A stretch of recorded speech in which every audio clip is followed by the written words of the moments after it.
तो theory number 4 का नाम लिखते हैं। थ्योरी नंबर 4 का नाम है, ये दो दोस्त थे, एक का नाम था हेक्शर, HECKSCHER,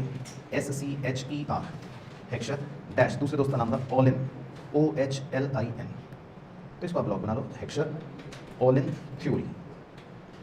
चलो देखो बातें नहीं, हेक्शर ऑलिन थ्योरी, दो दोस्तों की कहानी है। तो पहले तो फर्स्ट एरो में लिख लो, this theory is also known as, इनके कुछ दूसरे नाम हैं।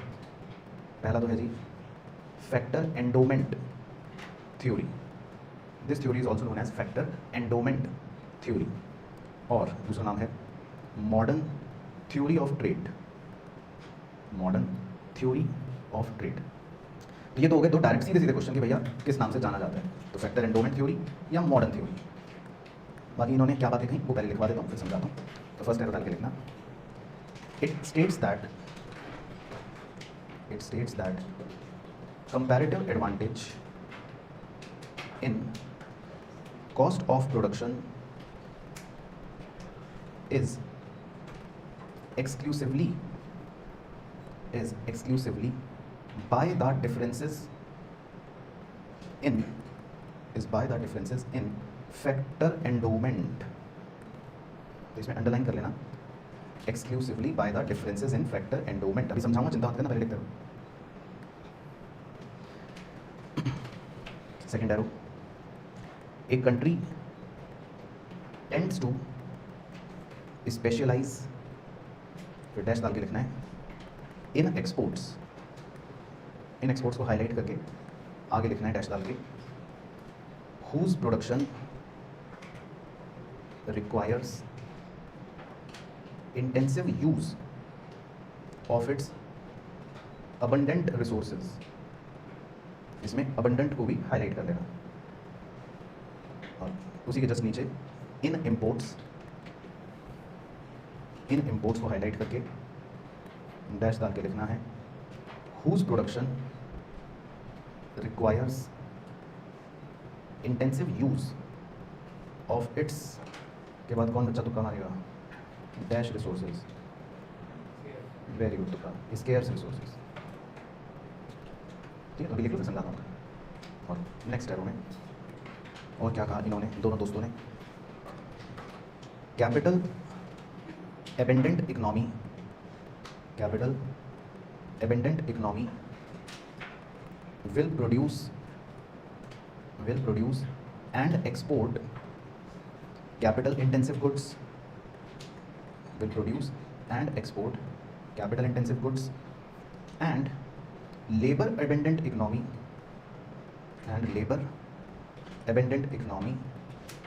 will produce and export labor intensive goods, will produce and export labor intensive goods। ठीक है, तो ये लिख लो, फिर आपको समझा देता हूँ कि क्या है। बहुत ही कॉमन सेंस की बेसिक बातें हैं दोनों दोस्तों ने जो कही। तो इन्होंने पुरानी थ्योरीज को थोड़ा सा और मतलब अपनी स्टडी ऐड कर दी, क्योंकि ये जो आपको थ्योरियाँ पढ़ाई जा रही हैं पांचों बेसिकली ये ऑर्डर में है, क्रोनोलॉजिकल ऑर्डर में, कि सबसे पुरानी कौन सी थी, मर्केंटाइलिस्ट व्यू। फिर एडम स्मिथ साहब ने कुछ कहा एब्सोल्यूट एडवांटेज के बारे में, फिर रिकार्डो ने उसको थोड़ा क्रिटिसाइज करके कंपैरेटिव एडवांटेज बता दिया। अब उसके बाद ये दोनों दोस्त आकर ये बताता हूँ ये क्या कह रहे हैं। चलो नीचे से पहले समझा देता हूँ, फिर दिखाता हूँ। तो देखो इन दोनों दोस्तों ने क्या कहा, इन दोनों दोस्तों ने जो रिकार्डो ने कहा था, रिकार्डो ने क्या कहा था, देखो रिकार्डो ने कहा था कि भाई दो देश क्यों आपस में ट्रेड करते हैं, क्योंकि उनको कोई कंपैरेटिव क्या होता है, एडवांटेज होता है। तो इन दोनों दोस्तों ने उस पर ये पूछा या उस पर ये क्वेश्चन उठाया कि भाई आखिर क्यों होता है दोनों को कंपैरेटिव एडवांटेज, ये बताओ ना क्यों होता है। तो उसका उन्होंने आंसर भी खुद ही बताया कि भाई दो देशों को कंपैरेटिव एडवांटेज क्यों होता है। इसका आंसर होता है फैक्टर एंडोमेंट। बोलो अपने मुंह से शब्द, फैक्टर एंडोमेंट। बच्चा कहता है सर ये किस चिड़िया का नाम है, फैक्टर एंडोमेंट। तो ये समझा देता हूँ। फैक्टर एंडोमेंट का मतलब होता है कि भाई यहाँ पर दो फैक्टर माने जाते हैं, एक होता है लेबर और एक होता है मतलब कैपिटल या मशीन, समझ लो आप। तो इन्हें फैक्टर्स बोलते हैं कि भाई प्रोडक्शन में दो ही चीजें लगती हैं मोटा मोटी, एक लेबर या एक कैपिटल मशीन, मतलब दो तरह से टेक्निक होती है प्रोडक्शन की, एक मजदूर और एक मशीन। तो इन्हें फैक्टर्स बोलते हैं। तो फैक्टर एंडोमेंट का मतलब ये है कि भाई अगर किसी देश में लेबर से काम करना सस्ता होगा, वहां पर लेबर बहुत है और लेबर सस्ते में काम कर रही है, तो वैसा देश फिर लेबर इंटेंसिव गुड्स बनाएगा, तो उसको वहां पर एडवांटेज होगी, वो बनाकर बेचेगा। लेकिन जैसे भाई जापान जैसा देश है जहां पर मशीनें यानी कि कैपिटल इंटेंसिव चीजें बहुत सस्ती हैं और बहुत ज्यादा मतलब ईजी हैं, ईजी टू मेक, तो वहां पर कैसे गुड्स बनेंगे, कैपिटल इंटेंसिव गुड्स बनेंगे। उन टेक्निक्स को यूज करके टेक्नोलॉजी बन रही है, रोबोट्स बन रहे हैं और भी गैजेट्स बन रहे हैं, तो उनको उस चीज़ में एडवांटेज है तो वो बेचेंगे। तो रिकार्डो की बात को क्वेश्चन करके खुद ही इन दोनों दोस्तों ने आंसर ये बताया कि भाई रिकार्डो जो कह रहा है ना कि दो देशों को कंपैरेटिव एडवांटेज होती है और वो तब ट्रेड करते हैं, तो इन्होंने ये समझाया कि वो एडवांटेज क्यों होती है, because of difference in factor endowment. आपके यहाँ हो सकता है कैपिटल सस्ती हो, आप जापान हो, तो आप कैसे गुड्स बनाओगे, कैपिटल वाले। मैं चाइना हूं, मेरे यहाँ लेबर सस्ती है, तो मैं कैसे गुड्स बनाऊंगा, लेबर वाले। अब हम दोनों क्यों ट्रेड कर रहे हैं, मैं आपसे कैपिटल वाले गुड्स खरीद लूंगा क्योंकि वो आपको सस्ते पड़ रहे हैं, आप मुझसे लेबर वाले गुड्स खरीद लोगे क्योंकि वो मुझे सस्ते पड़ रहे हैं। तो ये बात इन दोनों दोस्तों ने समझाई, अब पढ़ लो चाहे। तो पहले पॉइंट में तो ये लिखा है, सेकंड वाला पैरो में it states that comparative advantage in cost of production is exclusively by the differences in factor endowment. समझ गए फैक्टर एंडोमेंट? तो आपके यहाँ कैपिटल और लेबर अलग तरह से लगी है, मेरे यहाँ कैपिटल और लेबर अलग तरह से लगी है। बाकी कोई भी कंट्री लिखा है टेंड्स टू स्पेशलाइज। अब आप क्या चीजें एक्सपोर्ट करोगे, कौन से गुड्स एक्सपोर्ट करोगे, जिनको बनाने के लिए आपके पास रिसोर्सेज ढेर मार के पड़े हैं, एबेंडेंट बहुत रिसोर्सेज हैं, तो ऐसे गुड्स आप आसानी से बना सकते हो। और इंपोर्ट कौन से गुड्स करोगे, जिसकी बहुत कमी है, जो आपको पता है ये तो मैं बना ही नहीं सकता यार, ये तो मैं फंस जाऊंगा, मेरे रिसोर्स नहीं है इतने, तो बस। तो यही बात लास्ट में भी कह रहा है इसीलिए कैपिटल एबेंडेंट इकोनॉमी जो होगी वो कैपिटल इंटेंसिव गुड्स बनाएगी, लेबर एबेंडेंट इकोनॉमी जो होगी वो लेबर इंटेंसिव गुड्स बनाएगी, बस। तो दोनों को अपने अपने एडवांटेज होते हैं, आपको कैपिटल का एडवांटेज है, मुझे लेबर का एडवांटेज है, तो मैं लेबर वाले गुड्स बना के आपको बेच दूंगा, आप कैपिटल वाले गुड्स बनाकर मुझे बेच दोगे। ठीक, मतलब रिकार्डो की बात को इन दोनों दोस्तों ने समझा दिया कि क्या एडवांटेज है। तो क्लियर हो गया क्या एडवांटेज है, तो फैक्टर एंडोमेंट की एडवांटेज है।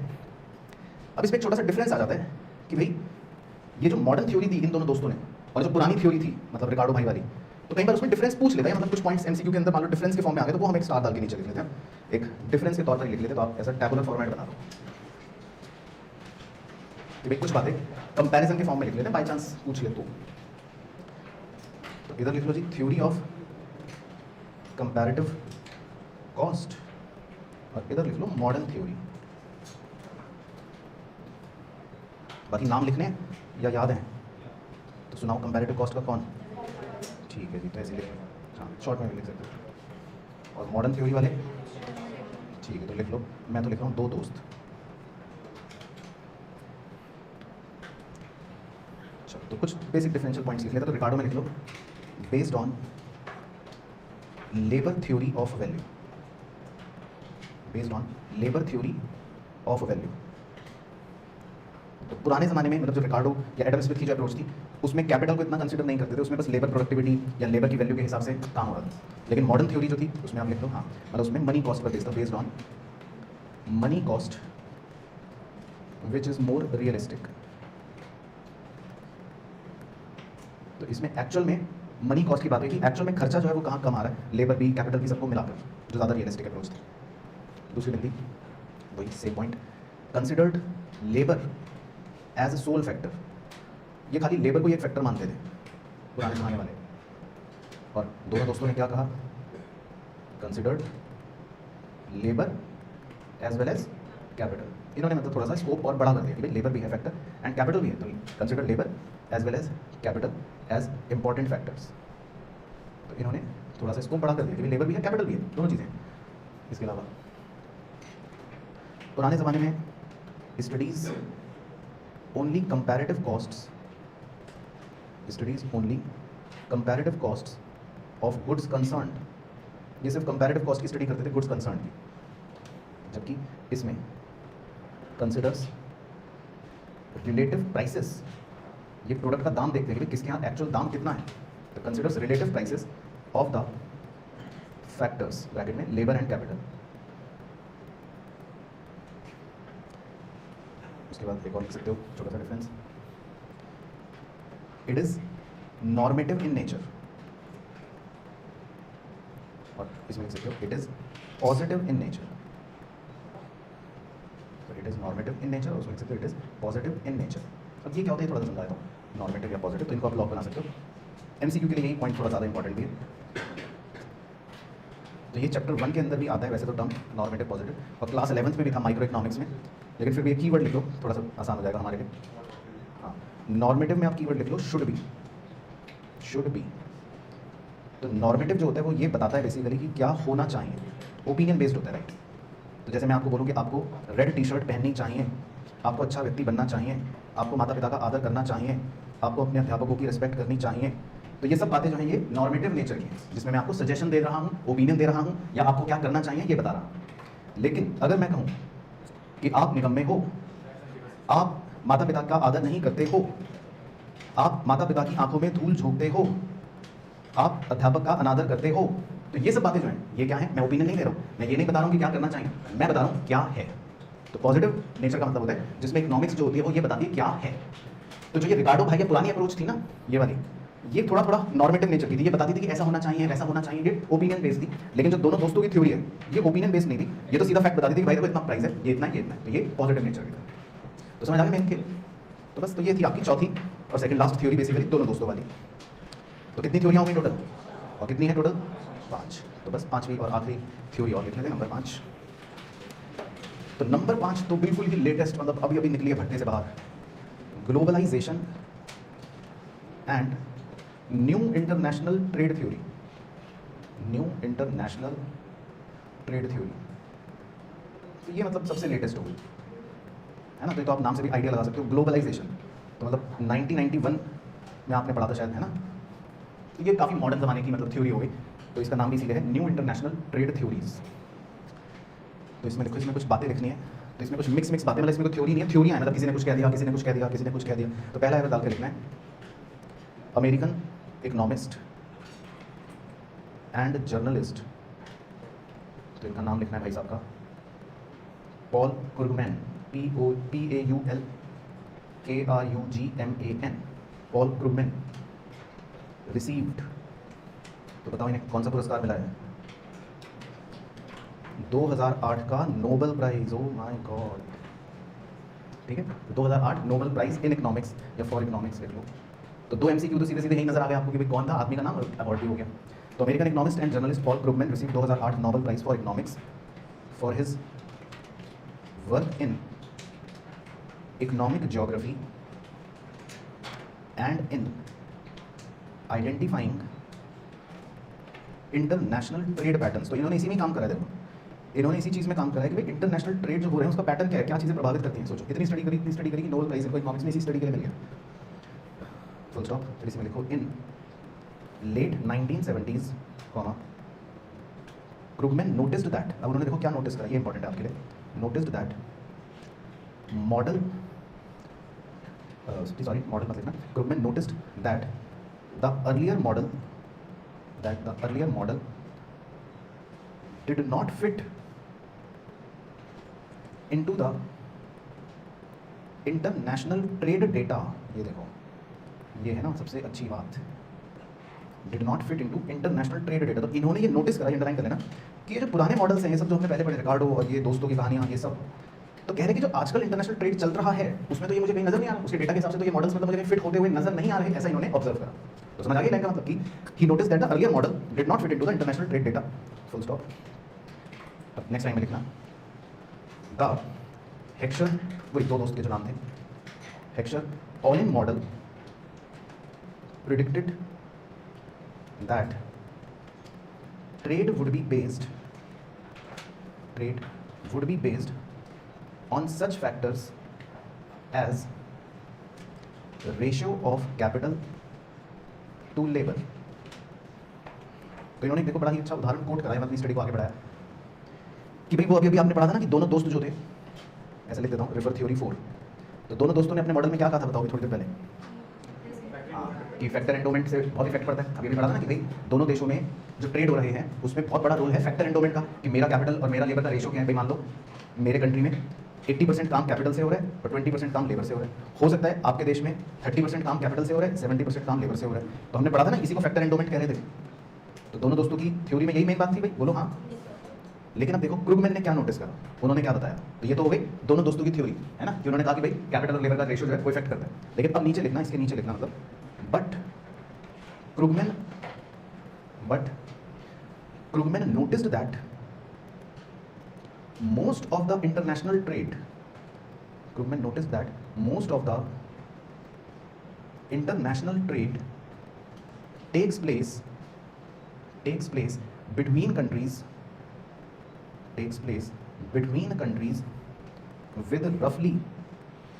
with roughly the same ratio of capital to labor।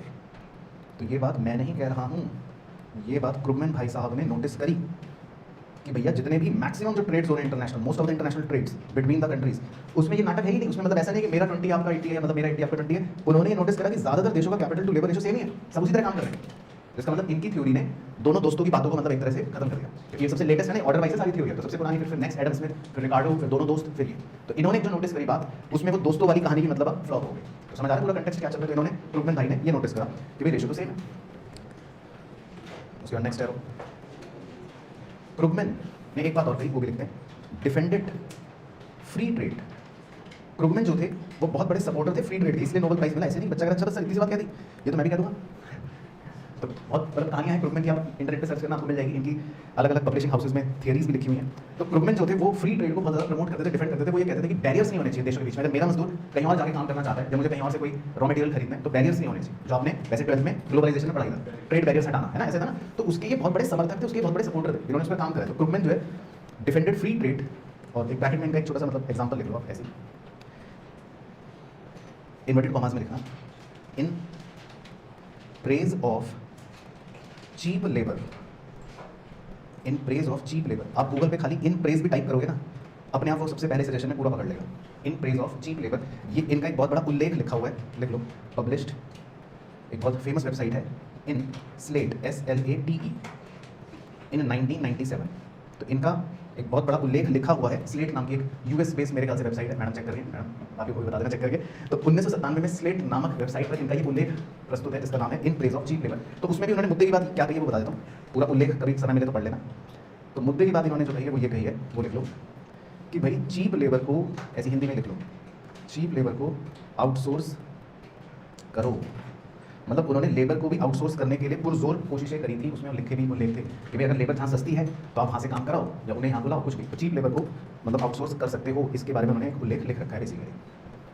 तो समझ आए क्रुगमैन की कहानी। तो उसके बाद नेक्स्ट है, एक आदमी और है, इस आदमी का नाम है जी, ये नाम शायद आपने सुन रखा हो शायद, पॉल ए, क्या था, सैमुअल्सन। हाँ नहीं सुन रखा तो लिख लो, पॉल ए सैमुअल्सन, पॉल ए सैमुअल्सन। ये भी एक व्यक्ति थे। तो इन्होंने एक मॉडल दिया था, थ्योरम दी थी, बस इसका नाम लिखना है। तो इसमें लिख लो, द फैक्टर प्राइस इक्वलाइजेशन, इसमें कीवर्ड जो है वो है इक्वलाइजेशन थ्योरम। तो आप अगर इसको किताब में बाई चांस देखोगे तो factor price, factor price equalisation theorem, इसमें कीवर्ड है इक्वलाइजेशन। तो अगर आप किताब में देखोगे तो ये हमारी स्टडी का पार्ट नहीं है, सिलेबस में नहीं दे रखा, लेकिन इसका एक बार MCQ मतलब पूछ लेता है कभी कभार, जो आपसे पूछ सकते हैं। तो इसलिए इनकी थ्योरम का नाम याद रखना है आपको, और आदमी का नाम याद रखना है, पॉल ए सैमुअल्सन। तो थ्योरम का नाम था फैक्टर प्राइस इक्वलाइजेशन। अब इन्होंने क्या कहा वो समझा देता हूँ। इन्होंने ये कहा कि भाई अल्टीमेटली जो है ना, चाहे हम किसी भी देश से लेबर मंगवाएं, कैपिटल मंगवाएं, कुछ भी कर लें, अल्टीमेटली जो फैक्टर प्राइस होते हैं वो इक्वल हो जाते हैं। अब वो कैसे होते हैं वो तो जाके थ्योरम पढ़नी पड़ेगी इनकी, लेकिन इसका नाम जो है आप उसी से आइडिया लगा लेना, कंटेक्स्ट का नाम है फैक्टर प्राइस इक्वलाइजेशन। तो ये कहना चाहते थे कि आपके जो भी फैक्टर्स है, चाहे इंडिया में लो, चाइना में लो, US से लो, कहीं से भी मंगवाओगे फैक्टर को, अल्टीमेटली उनके प्राइसेस घूम फिर के बराबर ही हो जाएंगे, ऐसा इन्होंने कहा। तो इसीलिए इसका नाम पड़ गया थ्योरम का फैक्टर प्राइस इक्वलाइजेशन। तो इसमें मतलब आप एक छोटी सी बात लिख सकते हो, बादल से बाद में बना लेना, पहले बात लिख लो कि इसमें इन्होंने क्या कहा कि international trade equalises the factor prices between trading Nations.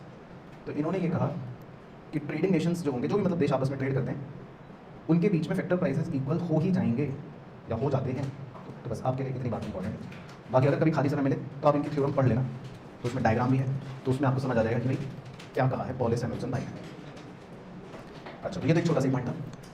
फिर उसके बाद नेक्स्ट पॉइंट, नया एडिशन और हुआ देखो रिसेंट थ्योरीज में, एनटीटी। बताओ एनटीटी की फुल फॉर्म, एनटीटी तो लिखो, एनटीटी मतलब new trade theory, new trade theory. तो NTT gave two advantages to the countries that import goods to compete with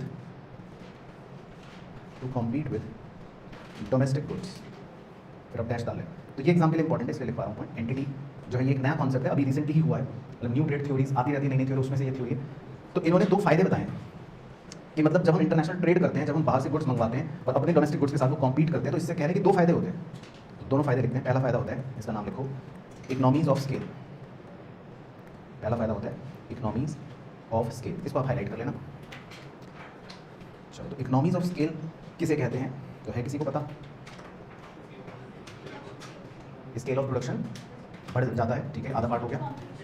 reduces the cost, बिल्कुल सही। तो आप ऐसे शॉर्ट में बना सकते हो, इकोनॉमीज ऑफ स्केल का मतलब होता है कि जब आपका प्रोडक्शन स्केल बढ़ता है, जैसे मैं किताबें छपवाता हूँ, तो मैं अगर उसको बोलूँ ना कि भैया एक किताब छापो, तो कहेगा एक किताब छापूंगा तो 500 रुपये लगेंगे। लेकिन जब मैं कहता हूँ कि मैं 1000 किताबें छपवाना हूँ, तो फिर वो 500 नहीं लेगा, फिर कहता है 1000 छपाओगे तो कम हो जाएगा। तो ये इकोनॉमीज ऑफ स्केल होता है बेसिकली, कि जब प्रोडक्शन का स्केल बढ़ता है तो उससे जो कॉस्ट होती है वो क्या हो जाती है, कम हो जाती है। इसको बोलते हैं इकोनॉमीज ऑफ स्केल शॉर्ट में। इकोनॉमीज ऑफ स्केल का मतलब है कि जब आपका प्रोडक्शन बड़ा होता है, ज़्यादा होता है, तो उससे फिर खर्चा कम हो जाता है। तो पहला एडवांटेज तो ये हो गया कि भाई हम ज़्यादा गुड्स बनाएंगे और बाहर बेचेंगे, और इस चक्कर में जब प्रोडक्शन बढ़ेगा तो हमारी कॉस्ट कम हो जाएगी। तो इसको बोलते हैं इकोनॉमीज ऑफ स्केल। तो समझ आ गया इकोनॉमीज ऑफ स्केल का मतलब? तो एक फायदा हो गया। और पी, दूसरा फायदा ये आपने शायद ना सुन रखा हो, इसको बोलते हैं नेटवर्क इफेक्ट, या ब्रैकेट में लिख लो band wagon effect. Network effect या बैंड वैगन इफेक्ट। तो इसमें पहले एग्जांपल लिख लो, व्हाट्सएप और माइक्रोसॉफ्ट विंडोज। व्हाट्सएप और माइक्रोसॉफ्ट विंडोज, अभी समझाता हूँ एग्जांपल। तो पहले स्टोरी लिख लो, इसका मतलब है the way one persons value for a good और service is affected by value of that good or service to others. The way one person's value for a good or service is affected, प्रभावित हो जाती है by the value of that good or service to others. और इसी के नीचे next line में लिख लो the value of product or service is enhanced as the number of individuals using it increases. As the number of individuals using it increases, इसमें आप underline कर लो number of individuals using it increases को। तो ये समझा देता हूँ आपको कि क्या है। इसको नेटवर्क इफेक्ट बोलते हैं या बैंड वैगन इफेक्ट बोलते हैं। तो व्हाट्सएप या माइक्रोसॉफ्ट विंडोज इसका बेस्ट एग्जांपल क्यों है? अब मान लो कोई प्रोडक्ट है किसी एक के हाथ में है, तो आपको लगेगा कि अरे एक ही आदमी यूज़ कर रहे हैं तो बेकार है।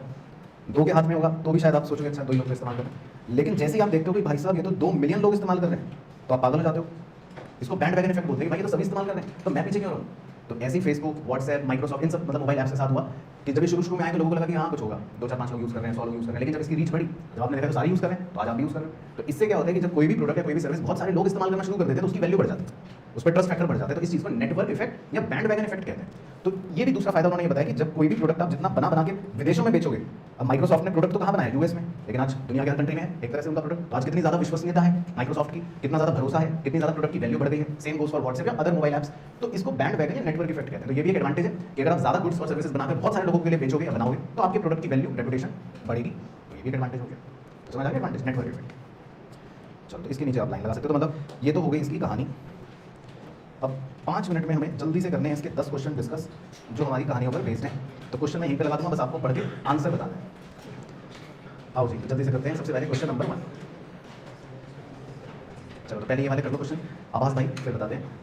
विच ऑफ द फॉलोइंग, धीरे धीरे पढ़ना, does not represent a difference between internal trade and international trade. Internal trade मतलब हो गया कि भाई आप विद इन द कंट्री कर रहे हो, और इंटरनेशनल ट्रेड तो मतलब विदेश से कर रहे हो। तो वो कह रहे हैं कि इनमें से कौन सा पॉइंट डिफरेंस नहीं बता रहा है। जैसे ए में लिखा है ट्रांजेक्शन इन मल्टीपल करेंसीज, तो ये तो डिफरेंस बता रहे हैं। Homogeneity of customers and currencies, तो ये गलत हो गया क्योंकि होमोजेनिटी का मतलब है बिल्कुल सेम। तो सेम कस्टमर है और सेम करेंसी है, तो इसका मतलब ये डिफरेंस नहीं बता रहा, ये गलत है। बाकी अगर आप सीबी पढ़ोगे तो वो भी डिफरेंस बताएगा। देखो, डिफरेंस इन लीगल सिस्टम, और नन तो है अलग। उसके बाद है second, the theory of absolute advantage. Absolute वाली कौन सी थी, किसकी थी, स्मिथ साहब वाली। तो theory of absolute advantage states that, पढ़ो जी, national wealth and power are best served by increasing export and decreasing import. B में लिखा है nation can increase their economic wellbeing by specialising in the production of goods they produce more efficiently than anyone else. That the value और price of a commodity depends exclusively on the amount of labour going into production and therefore factor prices will be same. और difference in absolute advantage explains difference in factor endowments in different countries. तो अगर आप ध्यान से observe करोगे तो पहला option जो है ये तो दे रखा है मर्केंटाइलिस्ट व्यू। लास्ट वाला अगर आप ध्यान से करोगे तो ये है दोनों दोस्तों की कहानी। सी वाला भी अगर आप ध्यान से ऑब्जर्व करोगे, ये है रिकार्डो की कहानी, और बी वाला अगर ध्यान से ऑब्जर्व करोगे तो वो है एडम स्मिथ की कहानी। तो भाई देखो ये इसी ऑर्डर में थे वैसे भी पढ़ाई में भी, सबसे पहले मर्केंटाइल, फिर स्मिथ, फिर रिकार्डो, फिर दोनों दोस्त, फिर मॉडर्न। तो क्या तो मतलब इसने एब्सोल्यूट एडवांटेज पूछा था स्मिथ वाला, तो वो अगर आप वैसे पढ़ोगे भी तो भी यही है कि भाई जो ज़्यादा एफिशिएंट होगा गुड्स बनाने में बाकियों की अपेक्षा में, तो वो ज़्यादा प्रोडक्शन करेगा उस गुड की। उसके बाद third, which of the following theories advocate that country should produce those goods which it has greater relative advantage।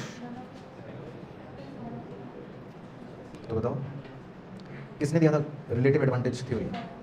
रिकार्डो। हाँ,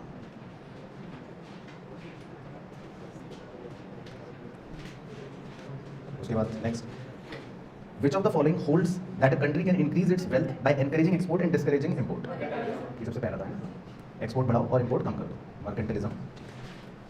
उसके बाद 5, तो ये अच्छा क्वेश्चन है, ये मैं साथ में डिस्कस कर लूँगा। 5 में कह रहा है कि given the number of labour hours to produce cloth and grain in 2 countries. तो 2 देशों में क्लोथ और ग्रेन बनाने की मतलब उन्होंने लेबर आवर्स दे रखे हैं इन 2 countries. Which country should produce grain, कह रहा है किसको ग्रेन बनाना चाहिए। तो एक बार देख लेते हैं। तो कंट्री ए में जो है ग्रेन बनाने में 80 घंटे लग रहे हैं मजदूर को, है ना, यही मतलब है ना। और कंट्री बी में 40 घंटे लग रहे हैं, यही मतलब है। देखो हेडिंग है लेबर कॉस्ट या hours for production of 1 unit. तो 1 यूनिट बनाने के लिए कंट्री ए में 80 घंटे लग रहे हैं और कंट्री बी में 40 घंटे लग रहे हैं। तो कौन ज़्यादा तेज़ है? बी ज़्यादा तेज़ है मेरे ख्याल से, तो क्योंकि बी का मजदूर 1 यूनिट 40 घंटे में बना रहा है, जबकि ए वाले कंट्री का मजदूर वही काम 80 घंटे में कर रहा है। तो किसको बनाना चाहिए ग्रेन? कंट्री बी को। तो समझ गए जी? तो ये मतलब अच्छा क्वेश्चन है।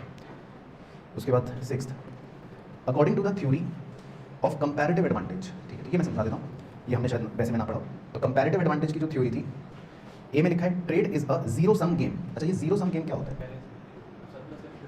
हाँ, जीरो सम गेम मतलब कहते हैं कि मान लो मेरा फायदा हुआ 100 रुपये का, तो आपका नुकसान होगा 100 का, या आपका फायदा हुआ 100 का तो मेरा नुकसान होगा 100 का। मतलब जब हम दोनों होंगे तो हम मिलाकर 0 पर ही होंगे। इसको जीरो सम गेम बोलते हैं कि भाई अगर मेरे को 200 का फायदा हुआ है तो आपको 200 का नुकसान होगा। जैसे जब हम वो खेलते हैं, मतलब कुछ जुआ खेलते हैं, तो जुए के अंदर जुए को बोलते हैं जीरो सम गेम, क्योंकि जुए के अंदर जो पैसा होता है वो आपस में उन्हीं लोगों में घूमता रहता है। एक का फायदा दूसरे का नुकसान, दूसरे का फायदा तीसरे का नुकसान, चौथे का फायदा तो पहले का नुकसान। तो पहले समझ आएगा जीरो सम गेम किसे कहते हैं। तो वो ये कह रहा है कि according to the theory of comparative advantage trade is a zero sum game. तो ये तो यही गलत हो गया वैसे, क्योंकि ट्रेड जो है वो जीरो सम गेम नहीं होता। कंपैरेटिव एडवांटेज में दोनों को फायदा होता है। कंपैरेटिव एडवांटेज होती थ्योरी, उसमें दोनों को ही फायदा होता है। 2 कंट्रीज ट्रेड कब करते हैं? जिसमें दोनों को ही फायदा होता है, जिसमें वो दोनों बेस्ट होते हैं। बी में लिखा है trade is not a zero sum game so that the net change in the wealth और benefits among the participants is positive. हाँ, तो ये जो है ये सही स्टेटमेंट दे रखा है। तो या तो मार्क कर लो या लिख लेना, मतलब ये पॉइंट, क्योंकि थोड़ा सा नोट्स में नहीं लिखा होगा, लेकिन इसका मतलब यही है कि कंपैरेटिव एडवांटेज का मतलब ये है कि दोनों को फायदा होगा। तो जो पार्टिसिपेंट्स हैं उनका बेनिफिट पॉजिटिव रहेगा, यानी कि जीरो सम गेम नहीं है। ऐसे नहीं कि एक नुकसान में और एक फायदे में, ऐसा नहीं होगा। समझ आ गया? जीरो सम गेम नहीं है। चलो 7th में दिमाग लगाओ जी, अब अच्छा क्वेश्चन है। 7th में कह रहा है given the number of labour hours to produce wheat and rice in 2 countries. तो 2 कंट्रीज जो है वो व्हीट और राइस बनाते हैं, उनके लेबर आवर्स दे रखे हैं। These country and that these countries specialise and engage in trade at a relative price of 1:1। ठीक है, ये रिलेटिव प्राइस ऑफ 1:1 का मतलब सिंपल है कि मतलब एक के बदले एक। हाँ, what will be the gain of country x. कह रहा है कंट्री एक्स का गेन क्या होगा। अच्छा जी, तो कंट्री एक्स बन के सोचना है, पहली बात तो ये है। तो हम मान लेते हैं हम कंट्री एक्स है, तो ध्यान से ऑब्जर्व करते हैं। अब हमारे देखो जी, 1 यूनिट बनाने के लिए हमारी लेबर व्हीट को बनाने के लिए कितने घंटे ले रही है? 10 घंटे ले रही है, और राइस को बनाने के लिए 20 घंटे ले रही है। जबकि कंट्री वाई जो है वो व्हीट को बनाने में 20 घंटे ले रहा है, लेकिन राइस को बनाने में 10 घंटे ले रहा है। तो मतलब मैं ऐसे ही कर रहा हूँ एनालिसिस, हालांकि पूछा नहीं है। तो हम किस में तेज़ हैं? व्हीट में, तो हमें व्हीट बनाना चाहिए। वो किस में तेज़ है? राइस में, तो उन्हें राइस बनाना चाहिए। यही मतलब है। तो अगर हम उनसे राइस बनवाएंगे और उनसे हम राइस खरीद लेंगे, तो बताओ हम सेम राइस हम कितने घंटे में बनाते हैं? 20 घंटे में। लेकिन वो कितने घंटे में बना देंगे? तो हम तो उनसे खरीदेंगे राइस। पहले सबको क्लियर है कि भाई राइस हम बनाएं या उनसे खरीदें? उनसे खरीदें। तो अगर राइस हम बनाते तो 20 घंटे लगते, लेकिन उनसे खरीदने में 10 घंटे लग रहे हैं। तो वो ये पूछ रहा है कि हमारा कंट्री एक्स का गेन कितना हुआ? 10 लेबर आवर्स। तो एक तरह से नेट नेट हमारा क्या गेन हो गया, क्या फायदा हो गया? 10 घंटे हो गया, 10 घंटों का। क्योंकि सिंपल मैथ्स है, हम 20 घंटे में जो काम करते हमारे दोस्त ने वही होमवर्क 10 घंटे में कर दिया। तो एक तरह से 10 घंटे का हमारा फायदा हो गया, सिंपल। उसके बाद question number 8, third last question. Assume India and Bangladesh have the unit labor requirement for producing tables and mats shown in the table below। तो हम 2 प्रोडक्ट्स बनाते हैं, टेबल और मैट्स। बाकी वही घंटे दे रखे हैं। टेबल बनाने में इंडिया को मजदूर लेता है 3 घंटे और मैट बनाने में 2 घंटे। बांग्लादेश का मजदूर टेबल बनाने में लेता है 8 घंटे और मैट ये जल्दी बना रहा है 1 घंटे में। ठीक है, तो कह रहा है पढ़ो भाई A point, Bangladesh has a comparative advantage in mat. तो क्या ये बात सही है कि बांग्लादेश को मैट बनाने में कंपैरेटिव एडवांटेज तो है? हाँ है। बी में लिखा है India has a comparative advantage in table.